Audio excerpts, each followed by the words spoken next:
Thor is one of the hardest carry characters in the entire game, and you can carry the worst teammates to a victory with this character's insane playmaking ability. And just in time, Season 1 came with huge Thor buffs, so let's break it all down in this updated Thor guide, give you everything you need to know about all of his abilities, his playstyles, tips, and tricks along the way, so you can climb all the way to eternity and beyond, like I did on Thor. So let's jump right in and smash the subscribe button, or I'm going to call up Marvel and have them nerf Thor. No, I'm not gonna do that, but come on, subscribe.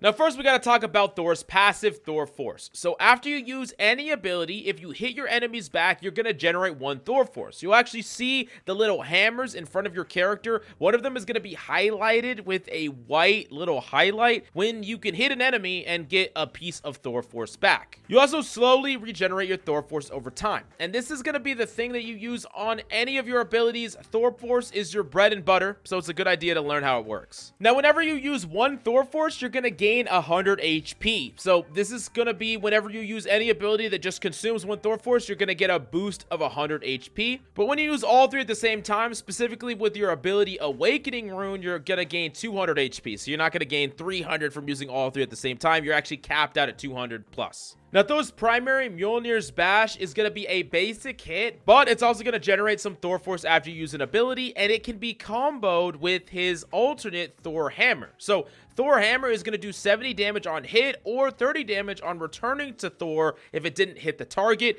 and it's going to cost one Thor Force to use. Now, if you hit an enemy afterwards, though, you will generate that Thor Force back, so using this from close range actually makes a lot of sense, especially if you use it to animation cancel his primary. So you use primary alternate, which is the hammer throw, into primary, meaning that you'll get a burst of damage in there, an additional burst of damage, but you'll get back that Thor Force right away, and it's going to give you 100 HP. Now, using this hammer throw from range can really only be useful if someone is 1 HP, because if you were just trying to gain health, you would much rather use your movement ability that's also going to give you 100 HP. And in general, you don't want to waste Thor Force that you're not going to be able to get back, because then you're not going to have your abilities or be able to use your Awakening Rune, which is his most powerful ability we'll talk about in a second. So yeah, most of the time you're going to want to use this close range to generate the combo and then consistently get back that Thor Force, or if someone is 1 HP, not much other reason to use it. Now, his movement is called Storm Surge, and this is extremely powerful because not only is it going to allow Thor to move around the map, but it also is something he can use to push enemies into certain areas.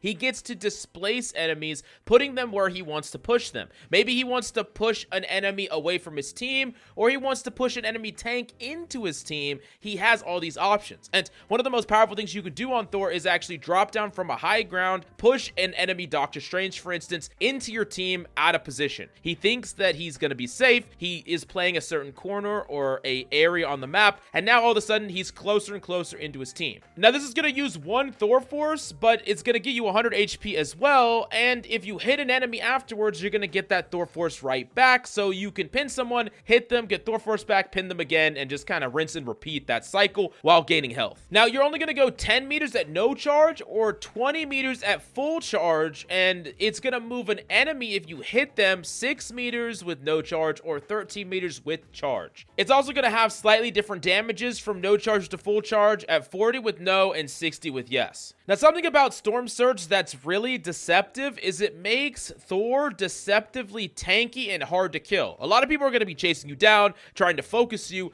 but not only can you move in like any direction, but you're going to constantly get these bursts of 100 HP. So imagine you're like jumping up in one direction, dashing to the other direction, using it to move all around. You could even do it straight down and you move in a very weird, hard to hit way, and you're gaining this burst of health every time. So it's actually really hard for enemies to kill you, and I love breaking people's ankles on Thor because they're constantly chasing you down, not able to finish you off, and you can also constantly take height, stay aerial, play the high ground, clear people from the high ground. It's a very strong ability, and I think one of the best things about playing Thor. Now, his ability 2, Awakening Rune, is his bread and butter. This is an enhancement mode on an ability, but you need all 3 Thor Force to use it, but you're going to gain a 200 HP buff, so your bit tankier when you're using it. Now, it's going to do 70 damage plus 30 damage over time to nearby enemies. So if you're close range, you're going to be doing a lot of damage. And it's actually so much damage that you can kill a lot of people if you hit 3 of these, even through healing. You're going to be able to just burst people down. So if you find a moment where you can get in close to a squishy, you know, you pin at them, you hit them, you get your Thor Force back, you pop the Awakening Rune mode. Even if they're getting pocketed, you can kill a lot of people because of how much damage you're outputting, and you're shooting these really big projectiles that are really easy to hit, even from close range. And yeah, that's a very powerful way to generate an advantage. You can also send this down range or down areas with like certain areas of cover to potentially snipe kills or apply a lot of pressure when your team is as well. So it's good for a lot of purposes. Applying a ton of pressure on the front line, sniping it down lane, and just applying a lot of pressure generally, and sometimes getting kills long range, or playing for potential just isolating targets, killing them. Even some off-angle, almost flank plays are possible with this because of how much damage it does and how much HP you gain. In any 1v1, you just completely body them with this ability. You're tanky, you do a ton of damage, it's over. Now, this ability, though, is a double-edged sword. You don't have a way to cancel it. So if you activate it, you are stuck without the ability to move or fly away for a little while, meaning that if you pop it, get stormed by 4 enemies, you cannot dip to the high ground or around the corner or whatever. So, yeah, keep that in mind. You're not invincible just because you're beefy. Also, afterwards, you're going to be low on Thor Force. So, unless you have abilities cycling ready to get your Thor Force back, you're not going to be ready to just run away. Typically, you're going to need to be close to enemies, hit them, or use your Lightning Realm ability, which we'll talk about in a second. So in a situation where you're being shot at a lot from range, you're not going to be able to generate that Thor Force back very easily, and you might get stuck somewhere and murdered. So yeah,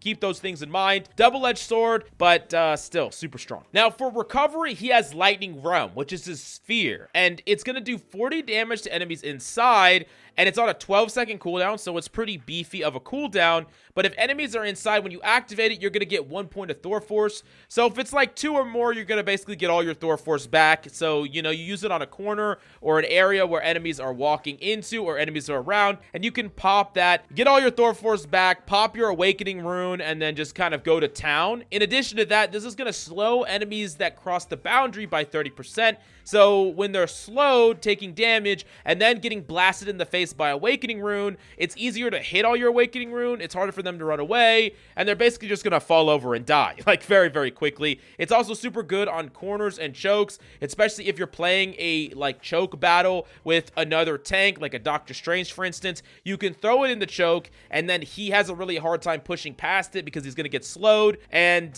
you can kind of brawl him in that area and just output a ton of damage and prevent him from potentially pushing forward. Now, his ultimate, God of Thunder, which is something that I wrote in here as a terrible ult that gets countered by everything until the Season 1 buffs, which are so freaking hype. Now, he is crowd control resistant in his ultimate. This means a Bucky cannot hook him. This means that he cannot get freaking eaten by a Jeff the Shark.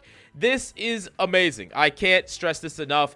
This ultimate is way better than it was just a little bit ago. And it's gonna deal damage to enemies underneath you. You can actually change your height up or down, and then you're gonna slam downward and do a lot of damage to whoever's directly under you. Now, you have to be right on top of people to kill anything. This is not gonna do a ton of damage if you're not right over top of somebody, but you gotta set that up with your movement. So you move, you fly above someone, you try to bait out their movement ability first. So like if they have a certain movement ability, like Hawkeye has a leap, I need to bait that out first before I fly above him and ult, because I need to create that checkmate scenario where he can't get away. Same thing with someone like Namor. You bait out his bubble first before you fly above him and ult down. Don't get too greedy with this ultimate. Just getting one person with this ult is amazing. And also there are some supports that you could bait out the support ults. So like a Mantis, she can't run away. A Luna, Cloak after she uses her fade. These are really good to either kill after they use their defensive ultimates or pave the way for like a Psylocke ultimate, for instance, or a Star-Lord ultimate, something that's going to have a little bit more firepower. Your ultimate is still strong enough that if you set it up right, you can still bait out these really strong ultimates, which is just a great trade in your favor. Now, it's also super good at countering other ultimates, specifically like Adam Warlock's ultimate. This is something that you can counter all by yourself because they're all going to be resurrected relatively low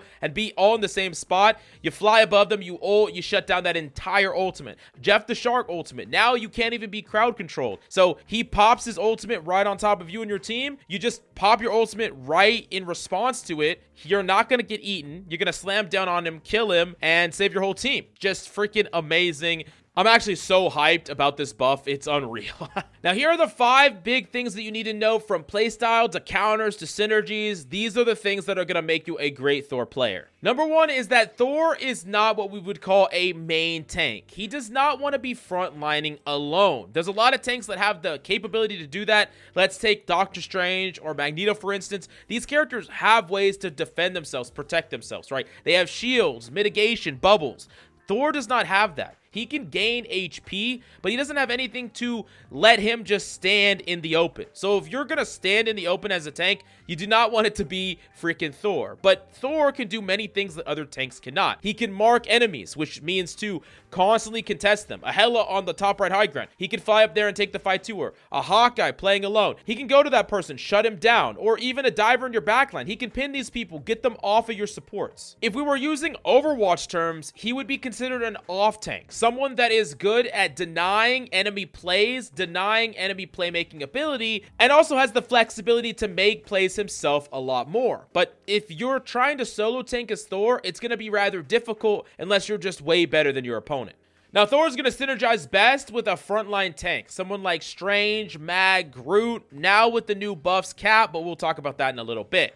Now, he still carries super hard in low elo because he plays like a fat DPS. So, in a low elo game, a low elo lobby, even if you're solo tank, it's kind of fine. And the reason it's fine is because supports don't do a lot of damage. They just hard pocket a lot. So they'll hard pocket you a lot. You're a fat DPS and you can kill a lot of things. So it kind of works. It's not the most optimal. You don't really want to play like that way forever. And eventually it's not going to work anymore when you get targeted too hard. But in the low elos, you can still get away with it and you could still carry with it. It's just not going to be the best forever. Going into some of the higher elos of play. That being said, a lot of people ask, what is your main role as Thor? And it's basically to deny or create. So first off is to deny enemy plays. We talked about that a little bit already, but it's basically if enemies are set up anywhere, if enemies are trying to go for anything, if enemies are trying to shoot your team or play an off angle, you're on them. You're on them nonstop. No one can play out of position or alone without a freaking 625 HP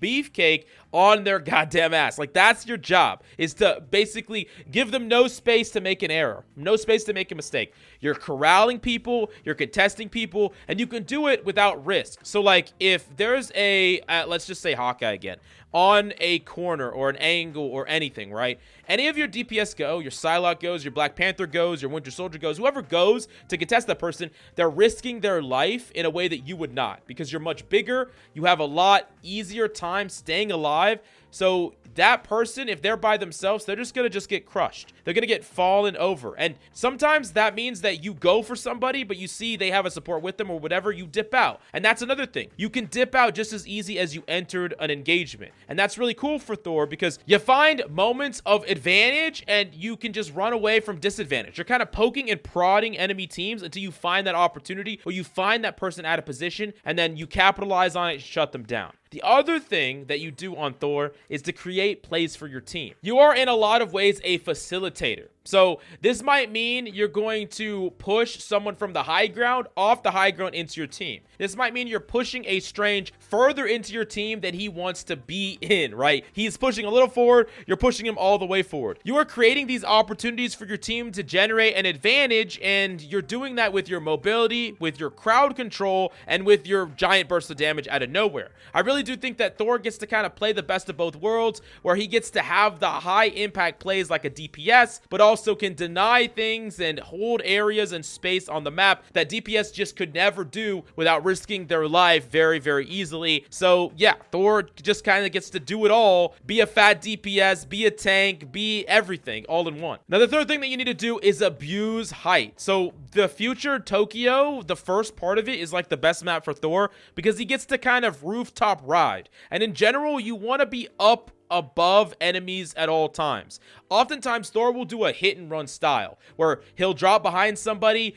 do some damage, maybe pop awaken, do a whole bunch of damage, kill somebody, and then before enemies get to close in on him, he's back up to the high ground. So he's like up to the high ground, drops down, does something, back up to the high ground. At the same time, he's contesting the high ground. So Namors and freaking Moon Knights and none of these characters can play on the high ground rooftops like they want to because they're going to have to fight a Thor mano a mano, and then everyone just randomly could just have a Thor drop on them at any moment, make a play on them, boop them out of position, kill them, and then fly back up to the high ground. It's super strong. You get to fight, fly up, and you're controlling a lot of space at the same time. So you're just doing two things that make it almost impossible for enemies to win. Now, I will say that the more you do this, the more enemies will start looking for you. So especially if you're committing Awakening Rune, enemies can punish you because you can't fly away. So yeah, the more you get away with stuff, the more you have to be careful of things because yeah, people are not gonna allow you to do this forever, but you can play around it. You have great mobility. You don't really lose anything for getting focused down. In fact, you gain things when people are focusing you down too much because you're creating more opportunity for your team to make a play because you're taking up all the aggro. And number 4, we got to talk about synergy. And there's a lot of really powerful synergies right now that you should be playing with Thor. First off, even though Hela got massively nerfed, she's still very, very strong. I imagine still a top 5 DPS. And Thor and Hela together is just nuts. You get to kill someone on Hela and then resurrect a Thor at almost full HP. This is one of the most broken synergies in the game. And I know that Hela's probably going to get banned. Maybe not as much going forward, but if she's not, this synergy you should abuse a lot. Being able to resurrect a tank in the enemy backline and then he can immediately freaking get his health back and like pop Awaken Rune, get 200 HP back, kill somebody. It's just nuts. It's so insane. For momentum's sake, you can make a really proactive play, get people low. Hela can finish them off. You get resurrected. It's just so freaking strong.